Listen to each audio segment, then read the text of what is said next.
જય શ્રી કૃષ્ણ વિદ્યાર્થી મિત્રો, ઓનલાઈન સ્ટડીમાં આપનું હાર્દિક સ્વાગત છે। આપણે શીખી રહ્યા છીએ ધોરણ 9 પ્રકરણ નંબર 8 ગતિ।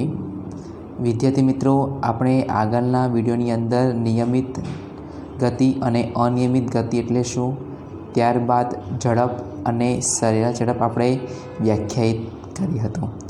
તો ચાલો વિદ્યાર્થી મિત્રો, આજે આપણે એક નવા પ્રશ્ન તરફ જઈએ। પ્રશ્ન નંબર 15, વેગ નામની ભૌતિક રાશિ શા માટે વ્યાખ્યાયિત કરવામાં આવે છે? વેગની વ્યાખ્યા લખો। તો પદાર્થની ઝડપ શોધતી વખતે ગતિમાન પદાર્થની ગતિની દિશા ધ્યાનમાં લેવામાં આવતી નથી, કારણ કે ઝડપ એ અદિશ રાશિ છે। ઝડપ કેવી રાશિ છે? અદિશ રાશિ છે। તો યાદ રાખજો વિદ્યાર્થી મિત્રો કે પદાર્થની ઝડપ શોધતી વખતે ગતિમાન પદાર્થની ગતિની દિશા ધ્યાનમાં લેવામાં આવતી નથી, કારણ કે ઝડપ એ કેવી રાશિ છે? અદિશ રાશિ છે। પરંતુ જો પદાર્થની ઝડપ સાથે તેની ગતિની દિશાને સાંકળવામાં આવે તો ગતિમાન પદાર્થ પ્રારંભિક સ્થાનથી કઈ દિશામાં કેટલા દરથી અંતિમ સ્થાને પહોંચે છે તે જાણી શકાય છે। જો પદાર્થ ઝડપ તેની ગતિની દિશાને સાંકળવામાં આવે તો જે ગતિમાન પદાર્થ છે પ્રારંભિક સ્થાનથી કઈ દિશા તરફ અને કેટલા દરથી અંતિમ સ્થાન પહોંચે છે તો એ આપણે જાણી શકીએ છીએ। તો જે રાશિ ગતિનો દર અને દિશા બંનેને એકસાથે વર્ણવવામાં આવે છે તેને વેગ કહેવામાં આવે છે। શું છે? કે જે રાશિ ગતિનો દર અને દિશા બંને એકસાથે વર્ણવે છે તેને વેગ કહેવામાં આવે છે। તો મિત્રો, આપણે વ્યાખ્યા જોઈએ વેગ એટલે શું। તો ગતિમાન પદાર્થે એકમ સમયમાં કરેલા સ્થાનાંતરને પદાર્થનો વેગ કહેવામાં આવે છે। શું કીધું છે? વેગ એટલે શું?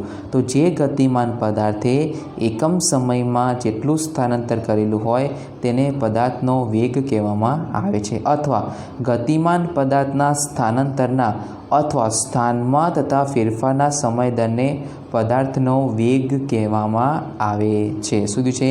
કે ગતિમાન પદાર્થના સ્થાનાંતરના સમય દરને પદાર્થનો વેગ કહેવામાં આવે છે।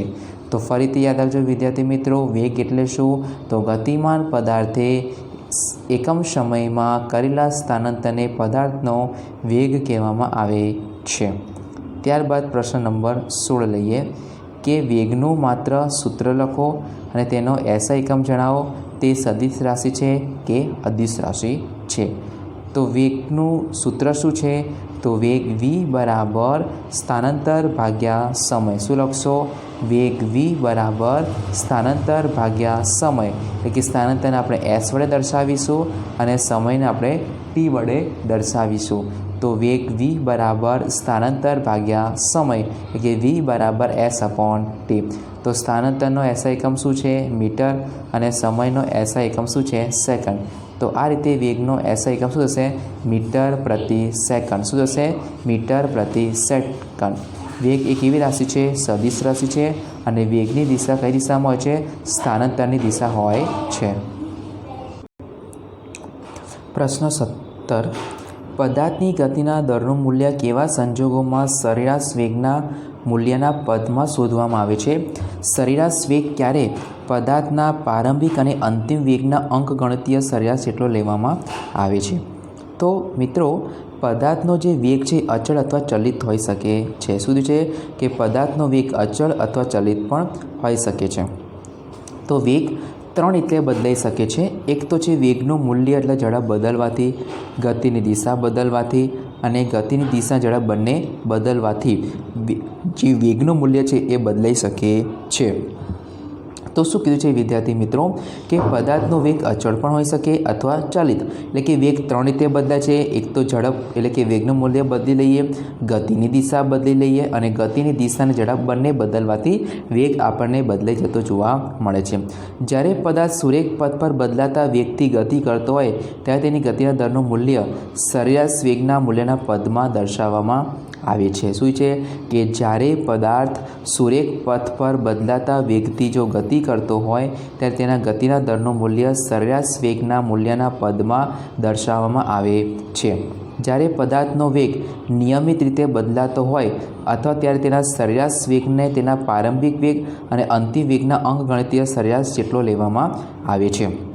જો પદાર્થનો વેગ નિયમિત રીતે બદલાતો રહેતો હોય તો ત્યારે તેનો સરેરાશ વેગ તેના પ્રારંભિક વેગ અને અંતિમ વેગના અંકગણિતીય સરેરાશ જેટલો લેવામાં આવે છે. એટલે કે સરેરાશ વેગ બરાબર પ્રારંભિક વેગ વત્તા અંતિમ વેગ ભાગ્યા 2. તો આપણે શું લખીશું કે સરેરાશ વેગ બરાબર પ્રારંભિક વેગ ભાગ્યા અંતિમ વેગ ભાગ્યા 2.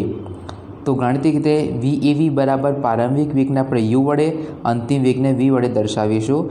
તો VAV બરાબર શું લખીશું U પ્લસ V/2. તો VAV એટલે એવરેજ ઓફ વેલોસિટી એટલે સરેરાશ વેગ, U બરાબર પ્રારંભિક વેગ અને V બરાબર અંતિમ વેગ. જો વિદ્યાર્થી મિત્રો તમને સરેરાશ વેગ શોધવાનું પૂછે તમે આ સૂત્ર લખી શકો છો VAV બરાબર U પ્લસ V/2. ત્યારબાદ પ્રશ્ન નંબર 18 લઈએ. સરેરાશ વેગની વ્યાખ્યા તેનું સૂત્ર અને SI એકમ જણાવો. તો ગતિમાન પદાર્થે કરેલું કુલ સ્થાનાંતર અને તે માટે લાગતા કુલ સમયગાળાના ગુણોત્તરને પદાર્થનો સરેરાશ વેગ કહેવામાં આવે છે. તો યાદ રાખજો વિદ્યાર્થી મિત્રો, સરેરાશ વેગ એટલે શું? તો ગતિમાન પદાર્થે કરેલું કુલ સ્થાનાંતર અને તે માટે લાગતા કુલ સમયગાળાના ગુણોત્તરને પદાર્થનો સરેરાશ વેગ કહેવામાં આવે છે. તો સરેરાશ વેગનું સૂત્ર શું છે? તો સરેરાશ વેગ બરાબર પદાર્થે કરેલું કુલ સ્થાનાંતર ભાગ્યા કુલ સમયગાળો. તો સરેરાશ વેગનો SI એકમ શું છે? મીટર પ્રતિ સેકન્ડ અથવા મીટર સેકન્ડ ઇન્વર્સ છે, એટલે કે સેકન્ડ ઉપર જતું રહે તો માઇનસ થઈ જશે. તો આ રીતે યાદ રાખજો કે સરેરાશ વેગનો SI એકમ મીટર પ્રતિ સેકન્ડ છે. પ્રશ્ન નંબર 19. ઝડપ અને વેગ વચ્ચેનો ભેદ સ્પષ્ટ કરો. એટલે કે ઝડપ અને વેગ વચ્ચેનો તફાવત જણાવો. તો આપણે શીખી ગયા છે મિત્રો કે પદાર્થે એકમ સમયમાં કાપેલા અંતરને પદાર્થની ઝડપ કહેવામાં આવે છે. શું કીધું છે? કે પદાર્થે એકમ સમયમાં કાપેલા અંતરને પદાર્થની ઝડપ કહેવામાં આવે છે. તો ઝડપનું સૂત્ર શું છે? ઝડપ બરાબર પદાર્થે કાપેલું અંતર ભાગ્યા તે અંતર કાપવા માટે લાગતો સમય. ત્યારે ઝડપનું મૂલ્ય ધન અથવા શૂન્ય હોઈ શકે છે, પરંતુ ઝડપનું મૂલ્ય ઋણ હોઈ શકે નહીં. અને ઝડપ કેવી રાશિ છે? અદિશ રાશિ છે. વેગ. તો પદાર્થે એકમ સમયમાં કરેલા સ્થાનાંતરને પદાર્થનો શું કહેવામાં આવે છે? વેગ. તો હમણાં વિદ્યાર્થી મિત્રો શીખ્યા વેગ એટલે કે પદાર્થે એકમ સમયમાં કરેલા સ્થાનાંતરને પદાર્થનો વેગ કહેવામાં આવે છે. વેગ બરાબર શું લખી શકીએ છીએ? સ્થાનાંતર ભાગ્યા સમય. વેગ ધન, ઋણ અથવા શૂન્ય હોઈ શકે છે. અને વેગ કેવી રાશિ છે? સદિશ રાશિ છે. ત્યારબાદ પ્રશ્ન નંબર 20. કઈ પરિસ્થિતિમાં પદાર્થના સરેરાશ વેગ અને સરેરાશ ઝડપ મૂલ્યો સમાન થાય? તો જ્યારે પદાર્થ સુરેખ પથ પર એક જ દિશામાં ગતિ કરતો હોય ત્યારે તેના સરેરાશ વેગ અને સરેરાશ ઝડપના મૂલ્યો સમાન થાય છે. શું કીધું છે? કે જ્યારે પદાર્થ સુરેખ એટલે કે સીધા પથ ઉપર એક જ દિશામાં ગતિ કરતો હશે ત્યારે તેના સરેરાશ વેગ અને સરેરાશ ઝડપના મૂલ્યો સમાન થશે. ત્યારબાદ પ્રશ્ન નંબર 21 છે કે વાહનનું ઓડોમીટર શું માપે છે? તો વાહનમાં આવેલું ઓડોમીટર વાહનને કાપેલું અંતર માપે છે. આ યાદ રાખજો કે ઓડોમીટર શું માપે છે? કે વાહને કેટલું અંતર કાપ્યું છે એ વાહનમાં આવેલો ઓડોમીટર એ વાહન કાપેલું અંતર માપે છે. પ્રશ્ન 22. જ્યારે કોઈ પદાર્થ નિયમિત ગતિ કરતો ત્યારે તેનો ગતિપથ કેવો દેખાશે? કે જ્યારે કોઈ પણ પદાર્થ નિયમિત ગતિ કરશો હશે તે તેનો ગતિપથ આપણને સુરેખ દેખાશે. ત્યારબાદ વેગના ફેરફારનો દર. તો પ્રશ્ન 24. પ્રવેગ નામની ભૌતિક રાશિ શા માટે વ્યાખ્યાયિત કરવામાં આવે છે? પ્રવેગની વ્યાખ્યા લખો. તો જ્યારે સુરેખ પથ પર પદાર્થની નિયમિત ગતિ દરમિયાન પદાર્થનો વેગ સમય સાથે અચળ જળવાઈ રહે છે. તો આ પરિસ્થિતિમાં સમયના કોઈપણ સમયગાળા દરમિયાન પદાર્થમાં વેગમાં થતો ફેરફાર કેવો હોય છે? શૂન્ય હોય છે. કે જ્યારે પદાર્થ સુરેખ પથ પર નિયમિત ગતિ કરતો હશે એ દરમિયાન પદાર્થનો વેગ સમયની સાથે હંમેશા અચળ જળવાઈ રહેતો હોય છે. તો આ પરિસ્થિતિમાં સમયના કોઈપણ સમયગાળા દરમિયાન વેગમાં થતો ફેરફાર હંમેશા શૂન્ય હોય છે. જ્યારે કોઈપણ પદાર્થની અનિયમિત ગતિ દરમિયાન તેનો વેગ સમય સાથે બદલે છે. કેમ? કે અનિયમિત જે ગતિ છે એક સરખા સમયગાળામાં એક સરખું અંતર કાપતી નથી, એ દરમિયાન વેગ સમય સાથે હંમેશા બદલાય છે. જુદા જુદા ક્ષણે અને ગતિપથના જુદા જુદા બિંદુએ વેગના મૂલ્યો કેવા હોય છે? જુદા જુદા હોય છે. કે જુદા જુદા સમયે જે ગતિપથની જે ગતિ હોય છે એ દરમિયાન વેગના મૂલ્યના પણ આપણને જુદા જુદા જોવા મળતા હોય છે. તેથી આવી પરિસ્થિતિમાં સમયના કોઈપણ સમયગાળા દરમિયાન પદાર્થના વેગમાં થતા ફેરફારનું મૂલ્ય શૂન્ય હોતું નથી. એટલે કે એ પરિસ્થિતિ દરમિયાન કોઈપણ સમયગાળામાં પદાર્થના વેગમાં જે ફેરફાર થાય છે એનું મૂલ્ય શૂન્ય હોતું નથી. ગતિમાન પદાર્થના વેગમાં સમય સાથે તેના વેગમાં થતા ફેરફારનો અભ્યાસ કરવા માટે પ્રવેગ નામની ભૌતિક રાશિ વ્યાખ્યાયિત કરવામાં આવે છે. તો પ્રવેગ એટલે શું? તો વેગમાં થતા ફેરફારના મૂલ્યને આપણે પ્રવેગ કહીએ છીએ. એવી ભૌતિક રાશિ આપણે વ્યાખ્યાયિત કરીશું. તો વ્યાખ્યા શું છે? પ્રવેગ એટલે શું? તો એકમ સમયમાં ગતિમાન પદાર્થના વેગમાં થતા ફેરફારને પ્રવેગ કહે છે. શું છે? એકમ સમયમાં ગતિમાન પદાર્થના વેગમાં થતા ફેરફારને પ્રવેગ કહેવામાં આવે છે. અથવા બીજી વ્યાખ્યા આપણે આ રીતે આપી શકીએ છીએ કે ગતિમાન પદાર્થના વેગમાં થતા ફેરફારના સમય દરને પ્રવેગ કહેવામાં આવે છે.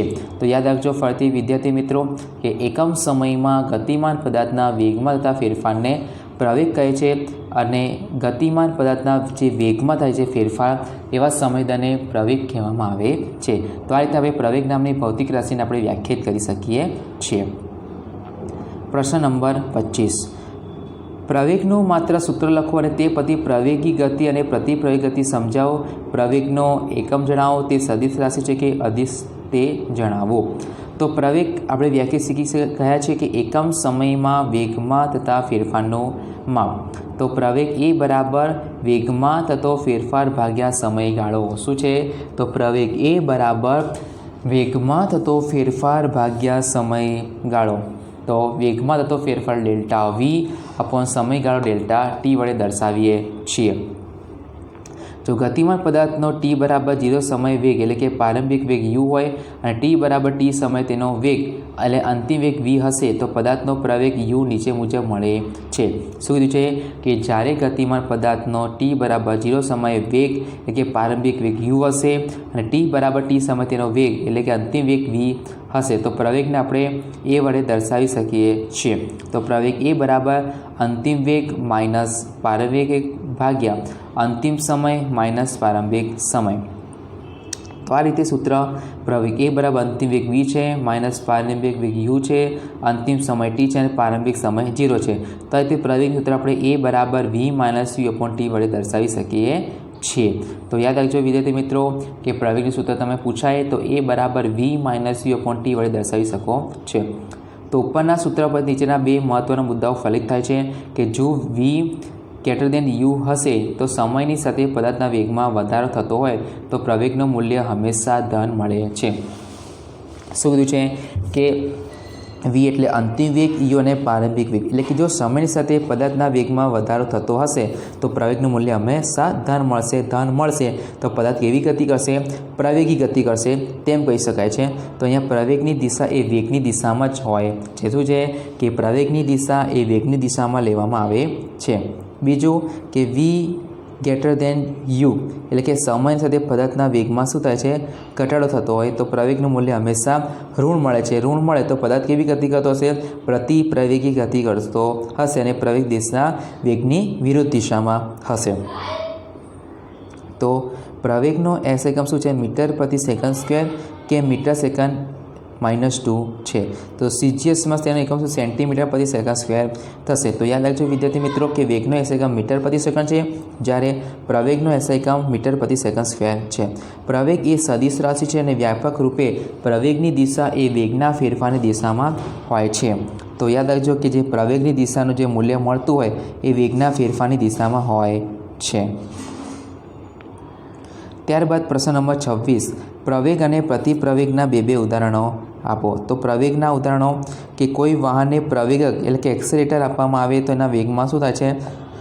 વધારો થાય છે. તો કેવી ગતિ કરે છે? પ્રવેગી ગતિ. એટલે કે કોઈ વાહન છે એને આપણે એક્સેલેટર આપી દઈએ તો એના વેગમાં સતત શું થશે? વધારો થશે. તો એ પ્રવેગી ગતિ કરે છે. જ્યારે અમુક ઊંચાઈથી મુક્ત પતન કરતા દડાના વેગમાં સતત શું થાય છે? વધારો થાય છે. કે દડો કેવી ગતિ કરે છે? પ્રવેગી ગતિ કરે છે. તો તે પ્રતિપ્રવેગના ઉદાહરણો કે ઉધ્વ દિશામાં ઉછળવામાં આવેલા દડાનો વેગ સતત ઘટે છે. કે દડો કેવી ગતિ કરે છે? પ્રતિપ્રવેગી ગતિ કરે છે. અને ગતિ કરતા વાહન આપણે બ્રેક લગાડી દઈએ તો તે વાહન કેવી ગતિ કરે છે? પ્રતિપ્રવેગી ગતિ કરે છે તેમ કહી શકાય છે. ત્યારબાદ આપણે લઈએ વિદ્યાર્થી મિત્રો આગળનો પ્રશ્ન, નિયમિત પ્રવેગી અને નિયમિત પ્રતિપ્રવેગી ગતિ એટલે શું? તેના એક ઉદાહરણો આપો. તો નિયમિત પ્રવેગી ગતિ, તો જ્યારે પદાર્થ સુરેખ પથ પર ગતિ કરતો હોય તેના વેગમાં એક સરખો વધારો એક સરખા સમયગાળામાં થતો હશે તો પદાર્થ નિયમિત પ્રવેગી કે અચળ પ્રવેગ ગતિ કરશે તેમ કહેવામાં આવે છે. શું કીધું છે મિત્રો? કે જ્યારે પદાર્થ સુરેખ પથ પર શું કરતો હોય? ગતિ, અને વેગમાં એક સરખો વધારો એક સરખા સમયગાળામાં થતો હશે તો તે પદાર્થ નિયમિત પ્રવેગી કે અચળ પ્રવેગ ગતિ કરશે તેમ કહેવામાં આવે છે. ઉદાહરણ તરીકે, જો મુક્ત પતન કરતા પદાર્થની ગતિ એ આપણી નિયમિત પ્રવેગ ગતિ કરશે. કેમ કે તેના વેગમાં સતત એક સરખો વધારો થાય છે એક સરખા સમયગાળામાં, તો તે પદાર્થ નિયમિત પ્રવેગી ગતિ કરશે તેમ કહેવામાં આવે છે. નિયમિત પ્રતિપ્રવેગી ગતિ, તો જ્યારે પદાર્થ સુરેખ પથ પર ગતિ કરતો હશે તેના વેગમાં એક સરખો ઘટાડો થશે અને એક સરખા સમયગાળામાં થતો હોય તો પદાર્થ નિયમિત પ્રતિપ્રવેગી કે અચળ પ્રતિપ્રવેગી ગતિ કરે છે તેમ કહેવામાં આવે છે. જ્યારે નિયમિત પ્રવેગી ગતિમાં વેગમાં વધારો થાય છે અને એક સરખો સમયગાળો હશે, પરંતુ નિયમિત પ્રતિપ્રવેગી ગતિમાં સુરેખ પથ પર ગતિ કરતો હશે અને વેગમાં એક સરખો ઘટાડો થતો હશે અને એક સરખા સમયગાળામાં જ થતો હશે, તે પદાર્થ નિયમિત પ્રતિપ્રવેગી કે અચળ પ્રતિપ્રવેગી ગતિ કરે છે તેમ કહેવામાં આવે છે. કે ઉર્ધ્વ દિશામાં ફેંકવામાં આવેલા પદાર્થની ગતિ એ નિયમિત પ્રતિપ્રવેગી ગતિ તરીકે ઓળખવામાં આવે છે. ત્યારબાદ પ્રશ્ન નંબર 28, અનિયમિત પ્રવેગી ગતિ એટલે શું? તેનું એક ઉદાહરણ આપો. તો કોઈ પદાર્થના વેગના બદલવાનો દર અનિયમિત હોય તો તે પદાર્થ અનિયમિત પ્રવેગી ગતિ કરે છે તેમ કહેવામાં આવે છે. કે જે કોઈ પદાર્થનું મૂલ્ય એટલે કે જે વેગનું મૂલ્ય છે એના ફેરફારનો દર કેવો હોય? અનિયમિત હોય, કે સરખું સમયગાળો ન હોય, તો તે સમય દરમિયાન પદાર્થ કેવી ગતિ કરે છે? અનિયમિત પ્રવેગ ગતિ કરે તેમ કહેવામાં આવે છે. કે દાખલા તરીકે ટ્રાફિકવાળા રસ્તા પર વાહનની ગતિ એટલે કે અનિયમિત ગતિ કરતું હશે. અને જો ટ્રાફિકવાળા રસ્તા પર કારનો પ્રવેગ વારંવાર બદલાતો હોય છે, કેમ કે ટ્રાફિકવાળા રસ્તા પર આપણને ઘણીવાર લાલ કે બીજા ઘણા પ્રકારના સિગ્નલ જોવા મળતા હોય છે, એના કારણે ટ્રાફિકવાળા રસ્તા પર કારનો પ્રવેગ વારંવાર બદલાતો હોય છે. આથી કારની ગતિ અનિયમિત પ્રવેગ ગતિ તરીકે ઓળખવામાં આવે છે. પ્રશ્ન નંબર 29, તમે કોઈ વસ્તુની બાબતમાં ક્યારે કહી શકો કે અચળ પ્રવેગ ગતિ કરે છે? તે અસમાન પ્રવેગથી ગતિ કરે છે. કે જ્યારે પદાર્થ સુરેખ પથ પર ગતિ કરતો હશે અને એક સરખા સમયગાળામાં વેગ તેનો એક સરખા પ્રમાણમાં વધતો હશે તો પદાર્થ અચળ પ્રવેગી કે નિયમિત પ્રવેગ ગતિ કરે છે તેમ કહેવામાં આવે છે. આપણે અગાઉ જોઈ ગયા છે કે જો પદાર્થ સુરેખ પથ પર ગતિ કરતો હશે અને સમયગાળો પણ એક સરખો હશે તો એ વેગ એક સરખા પ્રમાણમાં વધતો જતો હશે તો પદાર્થ અચળ પ્રવેગ ગતિ કરે છે કે નિયમિત પ્રવેગ ગતિ કરે તેમ કહી શકાય છે. કે જ્યારે પદાર્થનો વેગ એક સરખા સમયગાળામાં જુદા જુદા પ્રમાણમાં બદલાતો હશે તો પદાર્થ પ્રવેગ અનિયમિત ગતિ કરે તેમ કહેવામાં આવે છે. તો આ રીતે વિદ્યાર્થી મિત્રો આપણે આ વિડીયોની અંદર વેગ, સરેરાશ વેગ, પ્રવેગ, ત્યારબાદ નિયમિત પ્રવેગ ગતિ અને અનિયમિત પ્રવેગ ગતિના આપણે ઉદાહરણ સાથે ચર્ચા કરી.